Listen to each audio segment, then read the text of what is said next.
Ok, si vous regardez cette vidéo, c'est potentiellement que vous êtes un gérant de salle de sport et que vous mettez en place de la publicité via Meta pour essayer d'aller chercher de la croissance, donc de nouveaux prospects pour les transformer, on est bien d'accord, en nouveaux membres. Si vous avez cliqué là, c'est parce que vous avez rencontré, je pense, certaines difficultés à rentabiliser correctement ces publicités. Peut-être que par rapport à ce que vous investissez en euros, ce n'est pas assez rentable derrière un abonnement, ou peut-être que ça l'est d'un point de vue financier, mais que ça vous demande un temps monstrueux.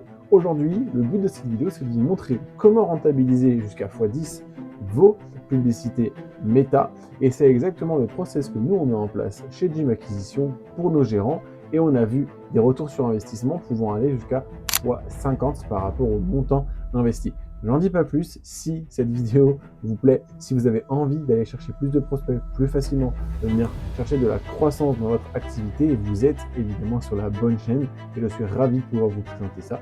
On ne perd pas plus de temps et on se retrouve directement sur mon écran.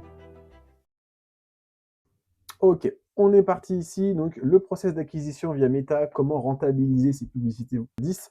Avant de rentrer dans le vif du sujet, j'aimerais qu'on analyse les 4 étapes importantes qui sont cruciales et qui sont évidemment à respecter scrupuleusement pour faire en sorte que cette publicité soit rentable. En premier lieu, on va avoir les créatives. Tout part de là. On va rentrer dans le détail juste après sur comment faire des créatives qui se démarquent et qui interpellent. Aujourd'hui, on est sur un marché de l'attention.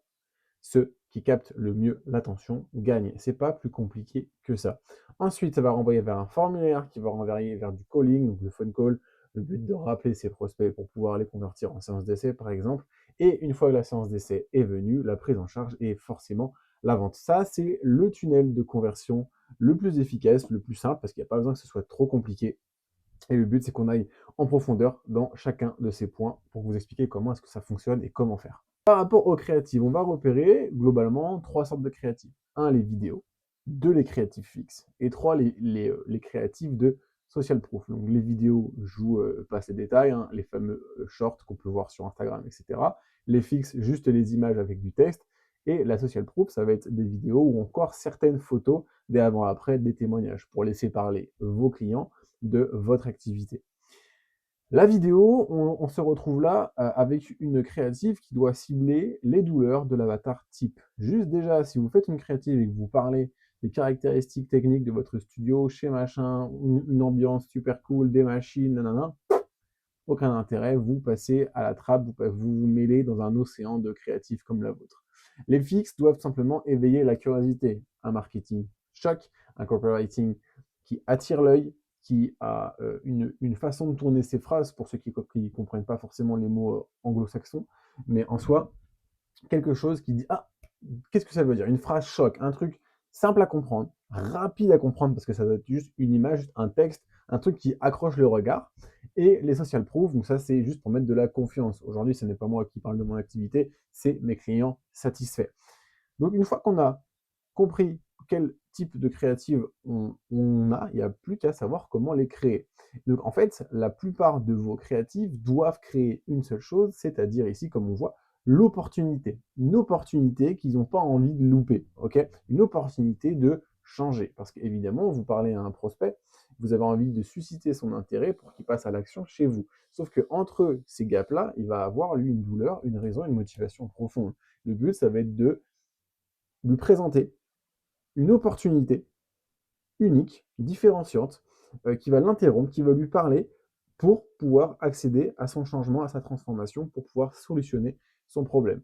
Ici, on va regarder les types de créatives qu'il faut certainement plus faire aujourd'hui, mais qu'on voit beaucoup trop. Bon, ici, vous allez retrouver, si vous reconnaissez, si vous êtes le gérant qui a mis ces créatives-là, bah, ce sera un bon exemple. Si jamais vous les reconnaissez, le but, c'est pas de citer du doigt quelqu'un, c'est plutôt de montrer des exemples. Donc pourquoi ces créatives-là, elles sont pas bonnes? On va avoir ici Spring Rush, 6 cours à 150 €, le challenge machin est réalisé en moins de 30 jours. Le 7e cours est offert, ok? En soi, dans l'idée, elle est pas bête parce que ça, on voit l'opportunité, mais est-ce que réellement ça attire, est-ce que réellement ça vient conditionner quelqu'un? Donc là, c'est une créative fixe. Est-ce que c'est ultra pertinent, ultra c'est ce qu'on appelle scroll interrupt. Est-ce que ça va m'empêcher de scroller? Pas forcément. Ensuite, ici, on va avoir une vidéo. Là, c'était une vidéo où on voit l'extrait d'un cours body balance, etc. Oui, OK, l'ambiance est bonne, oui, la dynamique est bonne, mais comme dans 90% des salles, l'ambiance est toujours très bonne. Il n'y a jamais aucune salle où tout le monde fait la gueule, où ça pue, où c'est pas bien, et cetera. Donc vous comprenez le principe. Donc pourquoi ici, elles sont pas bien? En quelques points, c'est impersonnel, donc on ne cible pas les douleurs de l'avatar. Ici, on va donner un prix directement, et on sait bien que prix sans valeur égale prix trop cher, peu importe le prix. Pas d'intrigue, donc on ne sait pas, on n'a pas envie d'aller voir plus loin. Promotion d'un cours, aucun intérêt, un cours tout le monde en donne, et renvoie vers un profil. C'est ici voir le profil Instagram. Pourquoi c'est pas bien? Parce que derrière, le système de conversion, il est trop long, il est trop fastidieux. Dans le sens où c'est, ok, elle s'abonne, on va la contacter, essayer d'échanger un petit peu avec elle pour potentiellement essayer de l'appeler ou prendre un rendez-vous avec elle. Bref, c'est beaucoup trop long, si tant est que la personne, elle réponde. Ok. Ensuite, on va avoir, du coup, ça c'est les créatifs que nous, on met en place, et les créatifs que je vous encouragerai toujours à faire. Pourquoi? Parce que c'est personnalisé, et si vous voulez, je pourrais mettre en lien dans la description, ou même sur demande, l'accès à la bibliothèque pour que vous puissiez vous rendre compte un petit peu de toutes les publicités montées qu'on a fait. Déjà, juste les images, ça interrompt. On se demande, mais qu'est-ce qu'il faut allonger sur un banc? Mais pourquoi il y a un mec qui est en train de réparer un rameur ou un autre qui est en train de courir? Donc, elles sont personnalisées et dans la forme et dans le fond. Parce que dans toutes ces créatives-là, on va cibler la douleur précise de l'avatar type, du client type de chacune des salles qu'on a accompagnées. Vous ne voyez aucun prix, à aucun moment on donne un prix, parce qu'encore une fois, un prix sans rien, il y a un prix sans valeur qui sera toujours trop cher. On met une intrigue, parce qu'on met un effet de curiosité, mais de quoi il parle, pourquoi est-ce qu'il fait ça, un peu un effet d'urgence, un effet soit de l'humour, soit de l'urgence. On fait la promotion d'une séance offerte, donc on donne un cadeau, on donne envie d'aller plus loin. On renvoie vers un tunnel, le tunnel que je vous ai montré juste au-dessus. On est différenciant, dans le sens où c'est ce que je vous disais, pattern interrupt, le fameux stop scroll. C'est mais qu'est-ce qu'il fout là? Mais on a envie de ça, on a envie de savoir, parce que les 3 premières secondes, le fameux hook, il est intriguant, il est accrocheur, il claque. Et c'est exactement ça, c'est capter l'attention. Les résultats, c'est que par rapport à toutes les publicités qu'on peut voir de nos concurrents, qu'on peut voir en libre accès, on a un hook rate de 35 à 40%. Qu'est-ce qu'un hook rate? C'est qu'en gros, on a 35 à 40% des personnes qui restent après les 3 premières secondes. Parce que c'est intriguant, parce qu'on donne envie, preuve en est. Donc on est en top performance sur la librairie Meta, et on a plus de à peu près 100 leads par mois pour une seule publicité, en sachant qu'on va en lancer plusieurs par gérant. Donc on a un volume de leads énorme, et de leads au moins qui ont fait la démarche, qui ont regardé toute la vidéo et qui viennent avec un réel intérêt. Ensuite, on va avoir l'étape 2 qui est le formulaire. Ok, vos prospects ont aimé votre publicité, sont restés dessus, il y a eu beaucoup, beaucoup de couverture. Ok, parfait, elles sont rentrées dedans, elles ont rempli par exemple leurs coordonnées sur le formulaire. Donc le formulaire, le but ici, ça va être de faire ce qu'on appelle du frictionless, le moins de friction possible. Si vous commencez dans votre formulaire à donner 4, 5, 6, à demander dizaines de questions, beaucoup trop. Les prospects ne sont pas suffisamment chauds, ne sont pas suffisamment ce qu'on appelle aware, donc conscients de leur solution, enfin, de leur problème ou de votre solution. Dans ces cas-là, on va s'attarder sur trois choses principales: coordonnées, nom, prénom, adresse mail. Objectif, 3 options. Par exemple, vous mettez 3 options: perte de poids, remise en forme, prise de muscle, admettons. Ou voilà, et une question de sélection qu'on pourra revoir du coup plus en détail.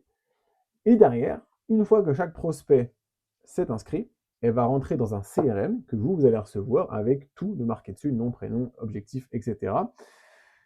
Et évidemment, créer des notifications. Nous, on utilise Slack. Pourquoi? Parce qu'à chaque fois qu'un prospect entre, il va pouvoir tout simplement, on va pouvoir, pardon, recevoir une notification en mode, ok, on sait qu'il vient de rentrer, donc on peut l'appeler directement. On n'est pas obligé de se connecter sans cesse au CRM pour voir où est-ce qu'il y en est, est-ce qu'il y en a eu des nouveaux. Non, on reçoit une notification directe. Ensuite, le calling. Le calling, donc le fait de rappeler ces prospects-là, parce que oui, on a eu une notification, très bien, on sait que Chantal veut perdre du poids et qu'elle a rentré toutes ses coordonnées à 15h25. Ok, on sait qu'elle sera prise en charge maximum à 15h30 parce qu'on a eu la notification, donc il nous suffit de l'appeler directement.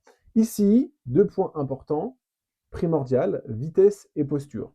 Si elle la opt-in, donc opt-in, c'est-à-dire si elle a rentré ses coordonnées à 15h25 et que vous la rappelez à 16h30, il y a une heure, en une heure, dans la vie des gens, il peut se passer 1 million de choses. Et évidemment, l'intention de passer à l'action s'est évaporée d'au moins 80%.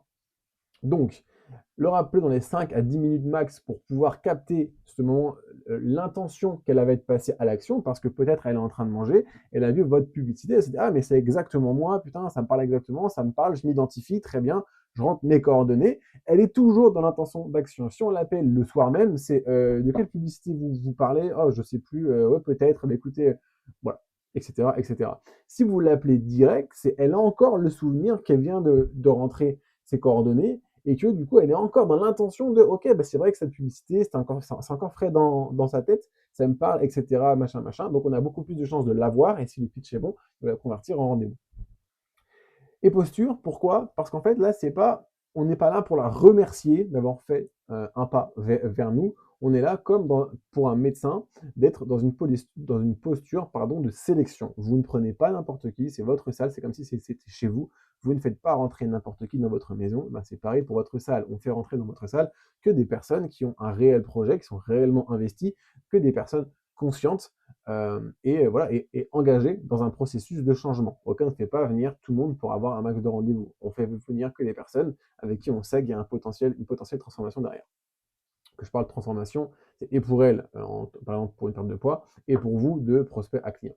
Donc ici, on va rentrer dans la phase de qualification, la fameuse posture. Donc on va qualifier la personne. On va parler évidemment de la situation actuelle, de sa situation désirée, et on va pré-shot toutes les objections. Quand je dis pré-shot, c'est valider avec elle qu'elle est prête à s'investir d'un point de vue temps, d'un point de vue énergie et d'un point de vue budget. Si elle ne coche pas ces 3 cases-là, malheureusement, elle ne pourra pas avoir accès à la séance d'essai, à l'opportunité que vous représentez. C'est comme ça. Si maintenant elle est prête à s'engager d'un point de vue énergie parce que c'est quelque chose qu'elle veut aujourd'hui, prête à y mettre du temps parce qu'elle a conscience que bah, sans action de sa part, il ne se passera rien, et si elle est prête à y consacrer un budget, dans ces cas-là, elle fasse les qualifications et direction une séance d'essai.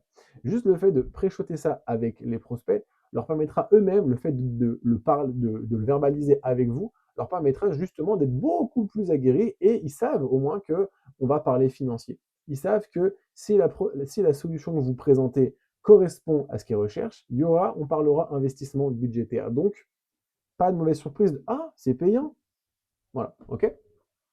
Donc ici, sélection, on a un rendez-vous, pas de sélection, eh ben on le rejette. Désolé, mais au vu de ce que vous dites, voilà, vous ne correspondez pas au type de client que le studio recherche, donc on va vous encourager à vous diriger vers des confrères, etc., etc.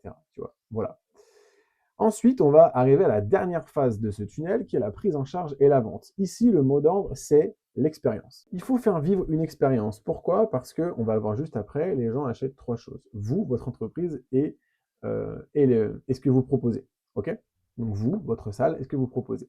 Donc ici, voici les différentes étapes cruciales pour réussir une vente, et une vente au panier. Donc une vente avec un panier moyen plus haut pour plus de rentabilité. En 1, la fameuse séance d'essai, c'est un classique, je vous laisserai le faire. Ensuite, un débrief post-séance d'essai, pour savoir ce qu'elle en a pensé, si elle a aimé, qu'est-ce qu'elle en pense, combien elle noterait sur 10. Par exemple, si elle vous dit, bah moi non, mais c'est super, 10 sur 10, ok, super, et pourquoi pas 2 sur 10? Ah bah parce que ça c'est trop bien, X ça c'est vraiment génial, Y c'est ce que j'ai jamais réussi à retrouver ailleurs, et voilà. En fait, elle va simplement argumenter, donner tous les arguments qu'elle adore. Donc elle va vendre à votre place votre solution. Et ensuite, on va lui proposer, lui présenter le projet dans lequel vous allez l'accompagner et comment elle va réussir concrètement à atteindre son objectif chez vous et pourquoi elle n'a pas réussi ailleurs. Et une fois que le projet, encore une fois, elle le valide à 100%, et bien tout simplement, on close, donc on vient fermer la vente en mettant un prix dessus, en faisant payer, en signant le contrat, et ciao, c'est dans la poche. Ok? Ici, toutes ces étapes-là, donc les 4 étapes, séance d'essai, débrief, projet, close, doivent répondre sur une note doivent être notées de 1 à 10. Donc 1 à 10 sur votre service, 1 à 10 sur votre club, 1 à 10 sur vous. Si vous avez 10 sur 10 sur le service, 10 sur 10 sur le club, mais 1 à 10, mais genre 5 sur, même allez, 2 sur 10 sur vous, elle n'achètera pas. Et c'est valable pour chaque point. Si elle vous adore, si votre club, elle le trouve trop bien, mais que le projet, le service que vous proposez, ça ne lui convient pas, c'est mort. À l'inverse, si elle adore le service, elle adore vous, mais votre club, elle sent pas bien dedans, elle ne note pas parce que c'est pas que c'est pas son, enfin, elle aime pas l'univers. Malheureusement, ça ne marchera pas. Donc c'est pour ça qu'à chaque fois, il faut lui demander une notation sur tout ce que vous proposez. La séance d'essai, qu'est-ce que tu en as pensé de celle de 1 à 10? Ok. Le club, comment tu te sens là dans le club? Qu'est-ce que tu en penses de 1 à 10? Et vous, ok, par rapport au projet, par rapport à tout ce qu'on a fait aujourd'hui, du coup, tu noterais ça comment sur une échelle de 1 à 10? Ok. Si c'est moins de 10, c'est comprendre pourquoi, qu'est-ce qui manque et y répondre, parce que ça peut être une incompréhension. Mais le but, c'est de s'approcher le plus possible de 10. Ok. Une fois que vous allez une fois que tout ça, c'est évidemment bien validé, la personne, entre le moment A où elle voit la publicité et le moment B où elle est devenue, où elle est en train de devenir cliente chez vous, il y a eu un niveau de confiance qui est monté, un niveau de conscience qui est monté de sa part aussi. Donc la vente, même plus chère, est inévitable. Ensuite, ici, si on regarde un petit peu ce que ça donne concrètement, en tout cas chez nous, par exemple, on va avoir 100 prospects pour avoir investi 600 euros par mois. Donc, à mon avis, sur un mois, 600 euros qui ont généré une centaine de prospects. Ici, en moyenne, on va avoir 50% de show-up, donc des personnes qui se sont présentées. Pourquoi est-ce qu'on en perd 50%? Parce qu'il y a, cette fameuse sélection, cette qualification et cette disqualification. Nous, on va filtrer, on ne veut pas avoir tout le monde, on va avoir que des gens investis qui vont durer sur le long terme. Et deux, parce qu'il y a des personnes qui vont toujours devoir décaler, annuler ou qui vont pas venir. C'est comme ça, c'est les règles pour tout le monde. Personne ne peut vous garantir un taux de présence à 100%. Donc, admettons, sur 100 personnes, on a eu 50 rendez-vous sur le mois. Okay, et sur ces 50 rendez-vous, on va arriver à peu près à 50 ventes. Donc, moi, je me suis dit, un taux de conversion à 50%, c'est à peu près réaliste. Il y en a, c'est plus, il y en a, c'est moins. Si c'est moins, il faut revoir le système de vente. Mais en soi, ça me paraît cohérent. Donc, admettons, sur à peu près 100 personnes, ça va faire à peu près une vingtaine, 20, 25 membres. Un panier moyen, par exemple, à 60 euros, si c'est une salle de fitness classique qui fait de l'abonnement classique, hein, évidemment, si c'est un studio, un centre de pilates, etc., ça va être beaucoup plus cher. Par exemple, ça fait 60 euros par membre, soit 20 membres sur un mois, ça fait 1200 euros encaissés. Évidemment, le but, c'est de vendre des contrats d'un an. Ok, je vous déconseille les cartes de séance, les packs de 10 séances ou du vendre du mois ou du 3 mois. Le but, c'est de vendre du 12 mois. Donc, ce qui fait que sur un mois, elle a investi 600 euros ici de publicité pour générer sur un chiffre d'affaires annuel en un seul mois 14 400 euros. Donc vous imaginez juste, ou même sur un mois, on va dire ça fait du coup un x2, vous avez mis un, vous allez récupérer deux, mais du coup sur une année, parce qu'un client qui s'engage sur un an, c'est un client qui paye 12 mois, donc on va le calculer sur l'année. C'est-à-dire que même si on fait que un mois de publicité, vous avez généré 14 400 euros. Voilà. Voilà comment rendre ces publicités simplement beaucoup plus rentable que ce que vous faites aujourd'hui. Si aujourd'hui vous n'avez pas les capacités de mettre ça en place dans votre activité parce que pris par le temps, pris par tout ce que vous devez faire à côté, à ce moment-là, ce qu'on peut faire, c'est directement planifier un rendez-vous ensemble. Vous pourrez cliquer sur le premier lien dans la description pour qu'on puisse échanger et voir justement à quel moment nous, on pourrait vous aider dans ce process-là pour que vous puissiez avoir plus de monde, du monde plus qualifié et du monde prêt à payer plus cher pour augmenter votre rentabilité. Je vous laisse ici. Je vous souhaite une très bonne journée. Je vous dis à bientôt sur Dream Acquisition.